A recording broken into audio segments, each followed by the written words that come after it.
Ya, tentunya untuk hari ini dengan podcast Diskominfo Staffer seperti biasa, Mila ya menemani narasumber saya yang hadir di sini, di mana beliau kesehariannya di kantor Kejaksaan Kabupaten Pasir, yaitu Bapak Rian Asprimagama SH, di mana beliau kesehariannya sebagai kasih pengelola barang bukti dan barang rampasan.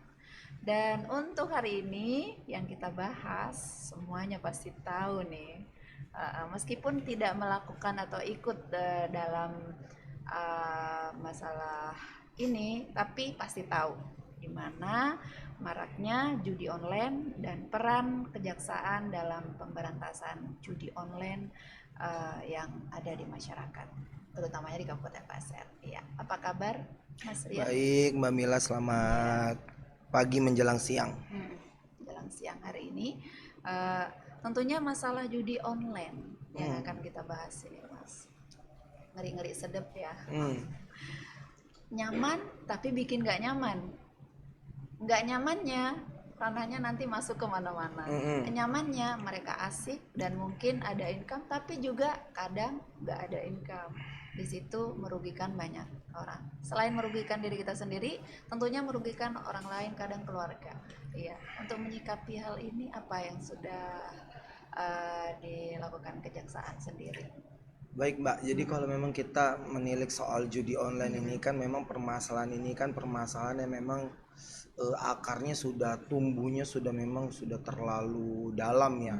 Dan memang sudah cukup melebar karena balik lagi ketika tadi intro yang Mbak katakan bahwa ini nyaman tapi juga ada juga sebagian yang tidak nyamannya. Ya, ini kan balik lagi semua tergantung dari perspektif pada siapa yang menikmati hal tersebut ya. Nyamannya pasti karena ketika sesuatu yang didasarkan judi ini kan didasarkan pada peruntungan ya. Jadi kalau dia menang, hasil dia terima ya pasti kan senang, membuat orang senang. Tapi ketidaknyamanannya mungkin ya itu tadi, ketika mungkin ini sudah jadi permasalahan ataupun sudah akibat, yaitu kalau terjadi kalau menang. Berarti kan di sisi satu lagi ada satu kemungkinan yang bisa terjadi lagi, itu kalah. Nah, ketika kemungkinan ini terus terjadi di pelaku yang melakukan hal ini, nah, bagus kalau itu hanya berpengaruh pada dirinya, tapi berpengaruh dirinya tuh mengaffected orang lain. Bisa dia punya keluarga, mungkin stres karena setiap hari mungkin memasang tapi tidak pernah menang, yang akhirnya mungkin memunculkan tindakan-tindakan yang bisa masuki ranah lain. Nah kemudian kalau Mbak Mila tanya kayak apa sih upaya-upaya yang sudah dilakukan kejaksaan, balik lagi kalau upaya kan memang dibagi jadi dua hal ya Mbak. Ada upaya yang dilakukan secara preventif dan represif. Upaya preventifnya salah satu dengan ya ini kita hadir juga di masyarakat untuk ya ngobrol, semoga ya siaran ini, perbincangan ini juga bisa sedikit banyak memberikan apa ya informasi, ilmu, dan mungkin juga bisa menyadarkan orang-orang yang mungkin mendengarkan dan melihat podcast ini ya, supaya ya menjauhi hal-hal yang memang ada implikasi hukumnya di kemudian hari. Kalau upaya sudah upaya preventif, pasti ada upaya represif. Represif ini kalau sudah ada tindakan dan perbuatan nyata yang terjadi. Ya balik lagi, tindakan represif yang dilakukan oleh kejaksaan ya memang mengikuti sesuai ketentuan peraturan perundang-undangan. Jadi menangani ketika memang sudah ada laporan masuk ke misalnya ke pihak yang berwenang ya, lalu kemudian diteruskan kejaksaan, ya kejaksaan akan meneliti apakah ya memang perbuatan tersebut memenuhi unsur, kemudian apakah perbuatan tersebut memang secara syarat material dan formil perbuatan pidana yang bisa diajukan dan dilimpahkan ke pengadilan untuk diperiksa dan diadili. Mungkin itu Mbak Mila. Iya. Dan di sini untuk judi online, ini kan usia nggak mandang nih di sini. Dari semua kalangan kayaknya bisa bisa masuk. Dan pencegahannya itu mungkin ada kerjasama dengan instansi terkait. Ya mungkin kalau kita bicara pencegahan terkait ini ya, mungkin memang harus melibatkan tidak hanya satu instansi. Kalau saya rasa ya Mbak Mila, memang ini butuh peran banyak pihak dan butuh peran banyak instansi yang bekerja sama. Salah satunya juga Kementerian dari Komdiji ya. Mungkin kalau mungkin nantinya ketika ada sarana filterisasi dan verified ya, jadi mungkin nanti dengan seiring bertambahnya kemajuan teknologi dan informasi ya, mungkin bisa dibuat seperti sarana filterisasi dan verified untuk memastikan bahwa orang-orang yang masuk ke dalam menggunakan situs-situs tersebut itu tuh bisa menggunakannya, ya satu, situsnya dulu harus aman ya. Situs yang dimasukin ini situs yang aman, tidak berbau kejahatan. Nah, kemudian situs-situs yang digunakan ini memang sesuai dengan peruntukannya. Artinya dalam keadaan berjalan tidak dirubah peruntukannya. Karena kan ini dinamika apa ya, informasi teknologi kan berkembangnya pesat ya Mbak. Jadi memang harus diiringi juga dengan selain perkembangan teknologi dan informasi pesat, sumber daya manusia menggunakan dan menjalankan ini juga yang harus juga ditingkatkan. Ya, mungkin salah satunya bekerja sama dengan Om DJ itu untuk itu memfilterisasi dan memverifikasi pengguna-penggunanya. Jadi jangan sampai, ya balik lagi, kalau sistem sudah dibangun kuat sekalipun butuh juga partisipasi aktif dari bukan hanya instansi tapi juga lingkungan sekitar, misalnya ya orang tua ataupun keluarga terdekat, untuk memastikan bahwa anak-anak yang belum cukup usianya atau belum cukup umurnya ini bisa memanfaatkan itu teknologi dan informasi ini sesuai dengan umur dan peruntukannya. Jadi kalau memang si anak-anak ya untuk mencari apa ya, literasi, pengetahuan dan ilmu-ilmu, bukan untuk dijadikan sarana, ya jangan sampai berkecimpung di segala sesuatu yang tidak baik begitu. Cuman untuk masyarakat yang di mana sekarang kita kenal dengan Gen Z nih ya, mereka Gen Z, Gen Z gitu kan. Nah mereka banyak yang kalau nggak ikut ini nggak gaul, nggak temen gitu. Banyak yang sekarang yang lagi marak banyak berkelompok yang seperti itu, dan lingkungan juga membuat kita terpengaruh juga sih sebenarnya.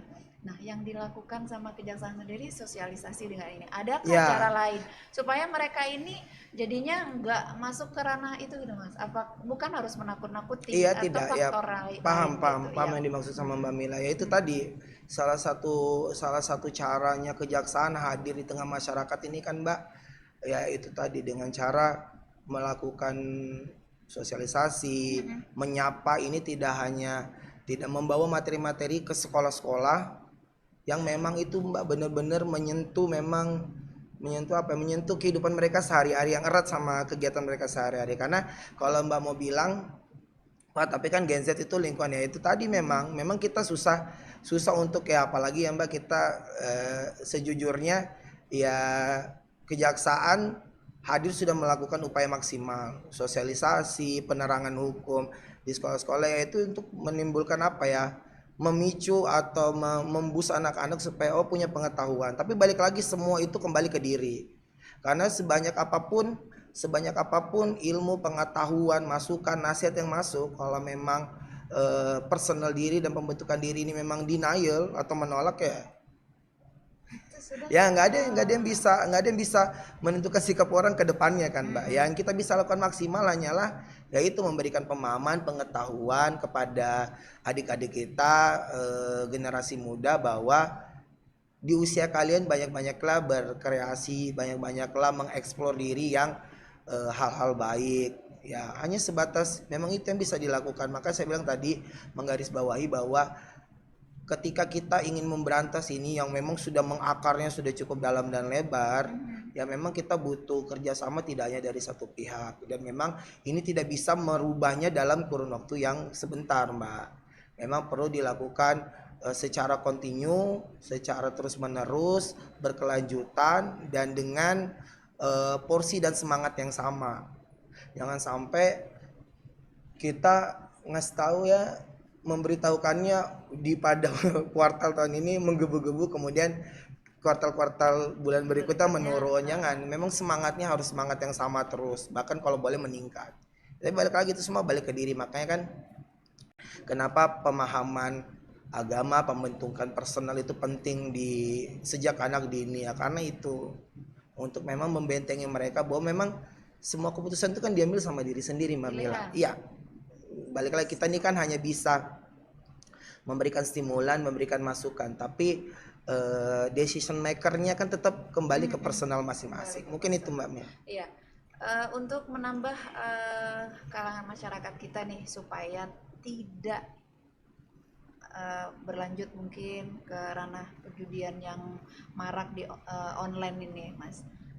pasal-pasalnya, hukumnya, biar mereka tahu nih, aku kalau kena ini nanti ada masuk pidana, Ya tolong kalau pasal-pasal sih diramaikan. secara umum, Iya. kalau sekarang kan judi kan kalau kita kenal dulu-dulu kan judinya hanya sifatnya konvensional, artinya ya memang mereka mungkin bermain kartu remi, kartu Iya. domi dengan sarana bahwa Sabung ayam dengan ya ya dulu sabung ya. ayam dengan termin ketika ada yang kalah bahwa memang ada nilai pertaruhan yang ditaruh di dalamnya. Nah, kalau judi-judi yang modelnya seperti itu atau konvensional biasanya diaturnya di pasal 303 KUHP. Nah, hanya seiring perkembangan zaman, kemudian cara dan mekanisme perjudian ini sudah merambah. Ya karena kan kalau konvensional orangnya dilihat, permainannya ada, bentuk faktual tindakannya ada. Iya. Nah, mereka merubah bagaimana caranya meminimalisir cara untuk kita bisa dilihat. Nah, makanya kan kenapa marak judi online kan mungkin seperti itu ya Mbak, karena kan orang kan memposting di web, menggunakan sarana transaksinya juga tidak bersentuhan fisik ya untuk menyerahkan ataupun menerima uang pertaruhannya. Nah, jadi kalau sering berkembangnya zaman juga pemerintah negara dalam hal ini juga bagaimana, karena negara ini balik ya Mbak, asas paling utamanya kan negara Indonesia yang Eropa kontinental begini kan dia harus asasnya legalitas. Artinya tidak biasa satu perbuatan bisa dipidana kalau nggak ada dulu aturan yang mengatur. Nah, dari semangat itu kemudianlah dibentuk Undang-Undang ITE. Undang-Undang ITE itu pertama dibentuk tahun 2008. Undang-Undang nomor 11 tahun 2008. Kemudian dia sekarang sudah 2 kali mengalami revisi. Yang pertama itu Undang-Undang nomor 19 tahun 2016 kalau saya tidak salah. Dan yang paling terbaru ini Undang-Undang nomor 1 tahun 2024 tentang informasi dan transaksi elektronik. Nah, kalau di dalam Undang-Undang ITE sendiri diatur di pasal 27 ayat 2, yaitu orang dilarang dengan sengaja atau tanpa melakukan hukum mendistribusikan, mentransmisikan atau membuat dapatnya diakses informasi atau transaksi atau dokumen elektronik yang memiliki muatan perjudian. Mungkin itu Mbak. Iya. Kadang mungkin nih banyak kaula yang mungkin bukan yang Gen Z-nya ya, Gen Z-nya. Millennials, di atasnya Gen Z kan millennials. Ada lagi nanti Gen Alpha lagi ya kan.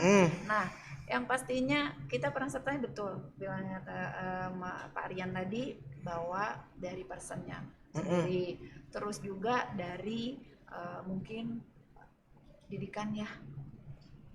Pendidikan juga perlu, bahwa ini jangan. Tapi secara person, kebanyakan mereka kadang terpengaruh dengan lingkungan sekitar, mungkin di rumah enggak, di luar kita nggak tahu. Nah, kejaksaan sudah melakukan sosialisasi ini, tapi ada tuh yang masih aja ya mau nggak mau ranahnya ke sana. Jadi kita memberikan mereka cara-cara rehab ya Mas. Seperti apa itu? Kalau penanganan perkara-perkara, kalau khususnya kalau anak yang berhadapan dengan hukum ya Mbak. Jadi balik lagi, kalau anak-anak berhadapan dengan hukum tuh dia tunduk pada sistem peradilan pidana anak. Gitu. Jadi anak ini dibagi ke dalam 3 kuartal kalau saya bilang. Jadi ada dari 0 sampai 12 tahun, ada yang 12 sampai 14, dan ada yang 14 sampai 18. Nah, artinya kalau dia ini di bawah 12 tahun secara aturan memang dia dikembalikan ke orang tua atau wali. Gitu ya. Kalau dia 12 14 dia bisa diinikan tapi tidak bisa dilakukan penahanan.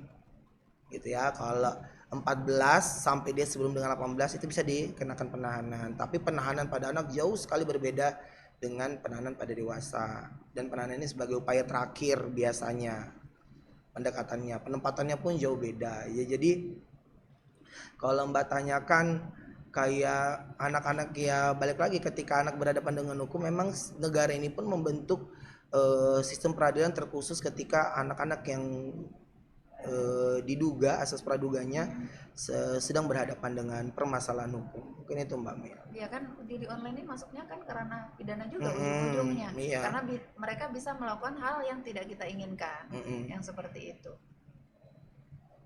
Memang saya bilang tadi sulit-sulit tapi gampang, ya tapi karena sulit. karena Ya kan? balik lagi sih Mbak, memang pentingnya pentingnya memang kejaksaan juga hadir setiap kali kita melakukan sosialisasi ataupun kegiatan penerangan hukum ke sekolah-sekolah, bukan hanya menyampaikan Mbak tentang oh kalian harus stay away dari permasalahan-permasalahan hukum, tapi tim tim intelijen dalam hal ini ya Mbak, karena memang tupoksinya ada di bagian intelijen Kejaksaan Negeri, jadi juga selalu mengedepankan tentang etika dan adab.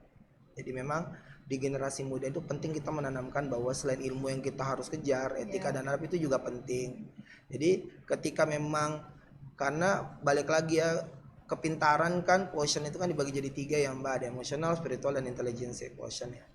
Kalau hanya IQ-nya tinggi tapi ya tidak diimbangi, makanya kan kalau kita bilang pembagian kepintaran itu menurut ahli itu kan dibagi jadi 3, karena pentingnya anak-anak itu hanya tidak mengejar cuman kepintaran secara akademisi, intelektual, tapi pentingnya juga karena dengan perpaduan sempurna antara 3 kepintaran itu ya insya Allah ya anak-anak punya kerangka berpikir untuk melakukan pilihan, untuk ketika dia memang masuk di lingkungan yang memang tidak mendukung dia untuk melakukan perbuatan-perbuatan baik, ya dia akan menjauhi itu gitu loh. Karena balik lagi Mbak, kita memang tidak bisa membatasi orang ketika orang membuat pilihan. Anak-anak zaman sekarang kan sudah pintar bikin pilihan sendiri, apa yang dia suka dan apa yang dia tidak suka. Nah balik lagi, semua parameter yang membuat mereka suka tidak suka, baik dan tidak baik ini, nah itu kan yang dibentuk. Ini yang sisi yang kita bisa masukin, membuat pengetahuan parameter mereka tentang hal baik dan tidak baik itu tuh bertambah gitu loh. Tapi tetap balik lagi, kalau kita putar lagi ketika memilih ya balik lagi memilih kan nggak bisa juga. Itu pilihan mereka. Iya. Tapi kadang kalau dipertanyakan mereka pengen nyesel nggak, gitu kan? Karena nyesel. Cuman nanti kadang dilakukan lagi yang seperti itu. Nah itu balik lagi ya, kalau saya berhadapan misalnya dengan orang-orang dewasa aja ya, kita dalam hal ini yang dewasa ya Mbak, bilang menyesal ya, balik lagi semua orang memang ketika menyesalnya hanya dijadikan sebagai kata-kata pernyataan gitu. Ya susah memang, karena balik lagi Mbak, yang membuat hal ini memang mengakar sudah dalam dan melebar itu karena itu tadi, semua orang merasa punya pikiran bahwa dirinya akan beruntung hari itu gitu. Iya kan, ketika orang melakukan judi itu kan mereka merasa bahwa hari itu mereka akan beruntung gitu loh. Padahal segala sesuatu yang tidak bisa dikalkulasikan, judi itu kan nggak bisa diperhitungkan kita bakal menang hari itu atau enggak, karena betul-betul yang kenapa dia jadi judi karena memang itu didasarkan pada peruntungan, faktor keberuntungan. Iya gitu loh. Jadi itu yang membuat orang dia selalu merasa beruntung hari itu ya, dia tergoda untuk kayak mereka padahal punya uang misalnya dapat dari pekerjaan misalnya ya, bekerja kemudian dapat penghasilan. Lebih bagus kan memutar otak untuk mengalihkan uang tersebut itu ke dalam bentuk usaha lainnya yang feedbacknya itu pasti kita bisa, maksudnya setidaknya kita bisa mengkalkulasikan bahwa insya Allah ini akan untung gitu loh. Kalaupun rugi lossnya segini, profitnya segini. Kalau judi kan enggak ada sama sekali. Nah orang akan ketagihan dan dia addicted memang judi itu. Ya kan itu orang selalu merasa bahwa wah kalau Sani aku beruntung, oh besok nih gue pasti beruntung. Kalau hari ini gagal pasti beruntung besok. Pola pikirnya iya beruntung lagi besok beruntung ya, padahal kok dihitung itu udah banyak. Jadi ya udah nggak terasa ternyata sudah banyak ruginya di belakang. Mending kalau itu uangnya masih uang yang diperoleh memang masih uang yang nyata dia pegang ya Mbak. Kalau yang sudah ngutang ini lagi loh, berarti kan udah ada peristiwa hukum lagi yang terjadi. Iya. Terus untuk ke situ. Iya memang addicted, judi itu addicted. Makanya itu saya bilang dia memang permasalahan ini tuh permasalahan memang kalau kita bicarakan terus memang akan selalu jadi topik yang menarik karena memang itu tadi dia sudah jadi terlalu mengakar dan terlalu lebar dan dalam. Jadi memang butuh kerjasama dan memang butuh semangat, itu tadi saya bilang butuh semangat yang sama dengan peran keluarga ya. Iya peran semua pihak lah, semua elemen lah, mulai dari keluarga, lingkungan, pemerintah, masyarakat dan balik ke personal saya sendiri. Tapi kadang kalau dikasih tahu marah tentunya. Ya balik lagi ya Mbak. Kita tidak bisa membatasi respon orang terhadap apa yang kita sampaikan. Tapi ya balik lagi ketika kita punya kewajiban untuk memberitahukan hal yang benar kepada sesuatu yang kita rasa menurut kita memang dan sudah kita nalari bahwa ini tidak benar ya. Respon itu Mbak nggak bisa. Iya. Tidak bisa memastikan bahwa respon orang yang memberikan apa yang Mbak beritahu itu akan sesuai dengan harapan Mbak, emang nggak bisa. Ya, tapi balik lagi, ya selama Mbak merasa bahwa itu sebagai apa ya, kewajiban sama manusia untuk saling mengingatkan, ya sudah. Kan berarti gugur sudah kewajiban kita. Gugur Tapi tergantung kewajiban, kalau ya. responnya ya balik ke orangnya masing-masing. Iya, karena responnya kalau kita ngasih tuh alah sok gitu kan. Ada yang kayak gitu. Ya, ya. Kayak nggak anu aja, nggak pernah muda aja, nggak pernah ini. Nah, kadang pemikiran yang seperti itu untuk judi online semakin dan semakin bahkan mengajak. Iya, karena contoh begini ya, kenapa dia bisa addicted gitu dan dia bisa selain dia bikin ketagihan dia bisa affected, artinya dia bisa mempengaruhi orang lain. Contoh deh, kalau ada subjek A pasang, kebetulan Mbak Mil hari itu dia menang, Ya, atau kebetulan peruntungan orang ini lagi bagus dalam kuartal minggu itulah, seminggu itu dia menang terus. Nah, orang-orang di sekitarnya kan akan melihat ini, mempertanyakan kan, atau mungkin sudah tahu misalnya orang ini memang berkecimpung subjek A ini di judi-judi jenis online ya, akhirnya melihat orang dapat dengan peruntungan segitu, dengan nilai income yang dia dapatkan kan ya manusiawi Mbak ya. Tapi balik lagi itu tadi, balik ke semua ke personnya, pengendalian diri masing-masing aja, bahwa kita menyadari cara bagaimanapun sesuatu yang didapatkan dengan cara yang tidak baik itu kan juga bagus. tidak akan baik juga pasti endingnya. Iya. Dan di sini juga kita maraknya untuk orang yang lebih dewasa.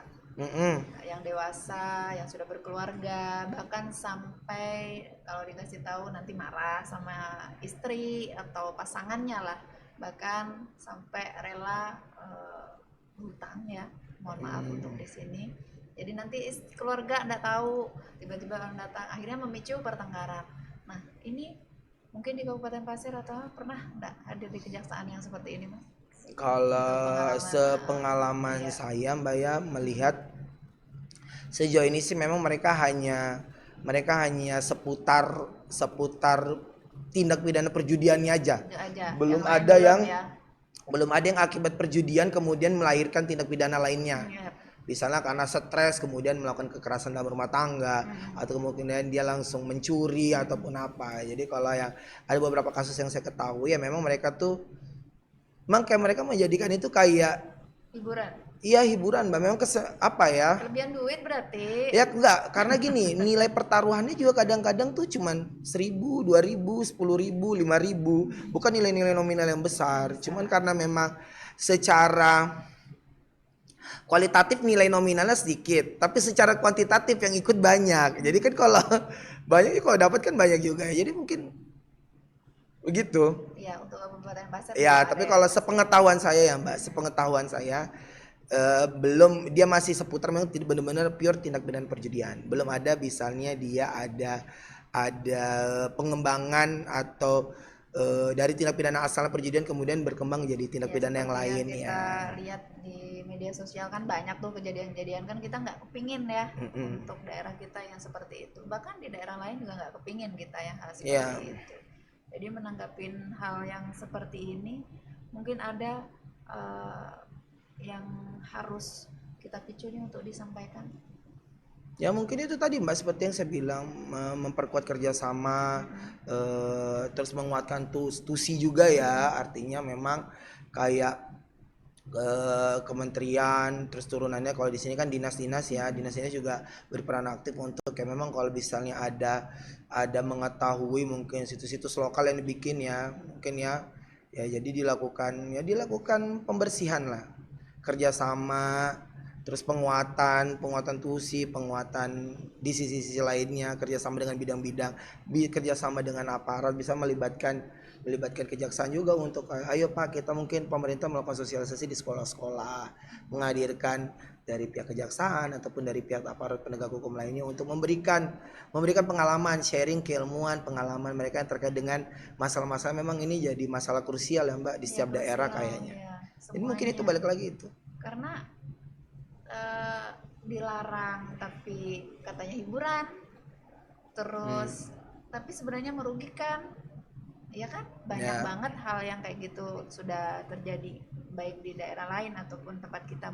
Cuman tempat kita ranahnya masih yang ya balik juga ini ya, merubah standarisasi pemakluman masyarakat.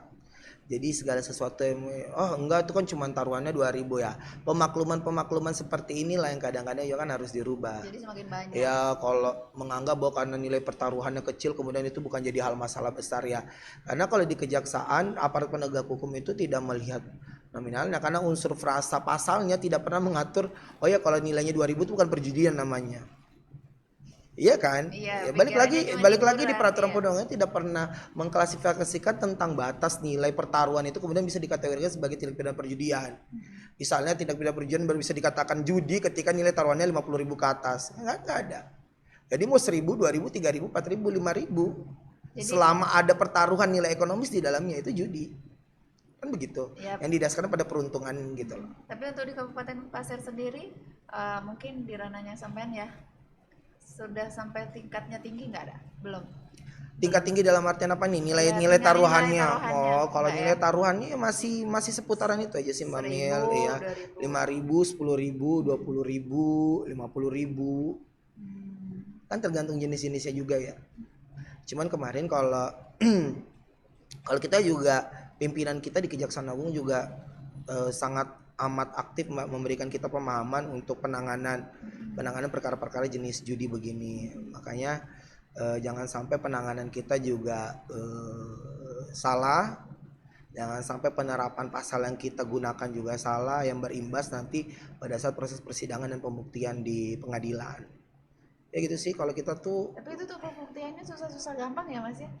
balik lagi sistem pembuktian negara ini kan sebagaimana diatur di KUHP ya di 183 atau kalau dikenal sistemnya namanya negative basing, pembuktian negatif. Jadi didasarkan pada dua alat bukti dan keyakinan hakim. Gitu. Ya jadi semua pasal yang diatur di dalam ketentuan peraturan perundangan setiap frasanya memang harus didukung oleh dua alat bukti yang sah sebagaimana diatur di dalam pasal selanjutnya lagi 184 KUHP itu tadi. Hanya sekarang kalau undang-undang ITE ada penambahan alat bukti yang bisa kan kalau di 184 KUHP tuh ada saksi, ahli, surat petunjuk terdakwa. Nah kemudian kalau ITE ini kan dokumennya juga sifatnya elektronik ya Mbak ya, jadi ada penambahan ketika perkara-perkara yang penerapan pasal penggunaan untuk penanganannya undang-undang ITE ada dokumen-dokumen elektronik yang memang diverified oleh lembaga dan instansi berwenang yang bisa digunakan juga untuk kepentingan pembuktian di pengadilan dan di peradilan. Ya, ada Mungkin itu ya dokumen ya. elektronik. Dan tentunya di sini ada nih mungkin ibu-ibunya, siapa tahu bapak-bapaknya main judi online nggak ngerti, nggak paham, adakah web-web tertentu gitu Mas disampaikan ke masyarakat? Kalau saya pasti saya rasa Komdij aja kemarin kalau kita sama-sama mengikuti ya Komdij aja sudah berperan aktif kan udah menghapus berapa situs memblokir ya. Saya tidak salah memblokir. Jadi saya rasa kalau situs-situs yang memang muatannya begitu terlihat juga kok Mbak, karena kan itu pasti prosesnya sama. Kalau saya pernah nanganin ya kan mereka memang pasang uang tertentu di situs dengan nomor tertentu. Jadi memang akan terlihat gitu loh. Dia bukan yang kemudian samar kan maksud Mbak Mila ini samar tapi ternyata itu judi gitu loh ya. Ya mungkin pengetahuan masyarakat aja. Pokoknya perjudian itu adalah sesuatu perolehan nilai ekonomis yang didapatkannya dari peruntungan. Jadi tidak ada kalkulus sistematis yang analogi yang logis di dalamnya. Beda dengan hal-hal yang lain. Iya. Jadi susah gampang. Dan memang benar-benar peruntungan. Anda pasang nomor segitu. Kalau putarannya lagi cocok dengan peruntungan Anda, nomor Anda keluar ya Anda dapat uangnya. Kalau bukan berarti bukan punya Anda. Iya, yang kebanyakan itu ya. Iya, kebanyakan sih kalau sepengalaman saya Mbak Mila ya seperti itu hanya kan kayak judi-judi jenis-jenis. Kalau saya pernah nangani perkara Singapura, Sydney, itu Australia lah apa istilahnya itu. Itu kan hanya mengubah caranya saja Mbak. Iya.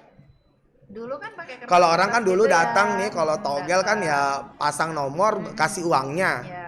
Kalau menang ya udah nanti dikasih uang sama bandarnya kan ya. Kalau ini kan sepasang di uang misalnya titip ke bandarnya, kemudian bandarnya memasangkan nomor sesuai dengan yang kamu kirimkan ya. Kalau kemudian kamu menang ya bandarnya akan menghubungi kamu kan untuk melakukan transaksi lebih lanjut gitu loh. Semua berbasisnya nggak konvensional lah intinya Mbak Mil, nggak disetor uangnya mungkin nanti ditransfer atau lebih mudah pokoknya. Iya gitu. Iya. Himbauan sekali lagi Mas untuk masyarakat apalagi kaum Gen Z-nya itu ya. Ya baik lagi ya kalau Gen Z balik lagi buat adik-adik semua ya pentingnya untuk bisa memfilterisasi Mbak. bisa memfilterisasi halal baik dan halal yang tidak baik. Nah, jadi kenapa? Karena di usia-usia Gen Z ini kan usia-usia di mana memang mereka sedang berkembang secara pengembangan diri, mental, mencari jati diri. Ya, pergunakanlah banyak-banyak waktu kalian untuk mengisinya dengan kegiatan-kegiatan positif. Bahwa ya kan memang ya klise sebenarnya Mbak Mila kalau orang katakan ya Pak Bapak menyampaikannya, tapi memang ini penting untuk disampaikan. Jadi menambah hasanah etika adab. Jadi intelligence-nya berkembang pesat, etikanya juga berkembang karena dengan nilai-nilai keagamaan, nilai-nilai sosial, nilai-nilai budaya, karena tidak ada satupun Mbak nilai-nilai itu yang mengajarkan hal-hal yang buruk, pasti semua mengajarkan hal yang baik. Jadi dengan mengkolaborasikan semua nilai-nilai sosial, budaya, nilai-nilai itu semua keagamaan, ya pasti anak-anak akan punya diharapkan adik-adik kita nih, bukannya adik-adik Mbak, kitanya juga semua mungkin kalangan. Yang ke semua kalangan punya benteng diri, punya filter diri ya. Jadi bisa membedakan hal-hal ini bahwa kalau memang mau mendapatkan penghasilan yang bagus ya bekerja keraslah dengan cara yang baik, karena percayalah sesuatu yang kita dapatkan dengan cara yang baik pasti juga akan endingnya juga dengan baik, mudah-mudahan kan. Oke. Terima kasih ya Mas. Terima kasih banyak Mbak Mila kesempatannya ngobrol. Iya, seperti yang sudah disampaikan sama Pak Rian ya, di mana beliau adalah kasih pengelola barang bukti dan barang rampasan. Hari ini masalah judi online memang nggak ada bagus, kayak saya bilang nggak ada bagus, nanti orang protes ya, iya, marah. Jadi alangkah bagusnya kalau kita menghindar dari hal yang seperti itu, karena untuk membentengi kita yang masih janji, terutamanya kalangan kita ini, mudah-mudahan dengan benteng adab, ilmu, juga peran orang tua, lingkungan sekitarnya, kita jangan berpatokan karena takut dengan pihak terkait seperti kejaksaan atau karena pidana atau apa. Bentengilah diri untuk menjadi lebih baik lagi. Ya, betul. Ya. Terima kasih, dan tentunya buat kita semuanya, kita akan ketemu kembali dengan segmen nanti ya Mas ya. Siap. Insya Allah. Amin. Apalagi karena banyak yang harus akan kita bahas siap. Di podcast ini dengan Mas. Oke, terima kasih banyak ya, dari Kejaksaan Daerah ini. Sampai jumpa.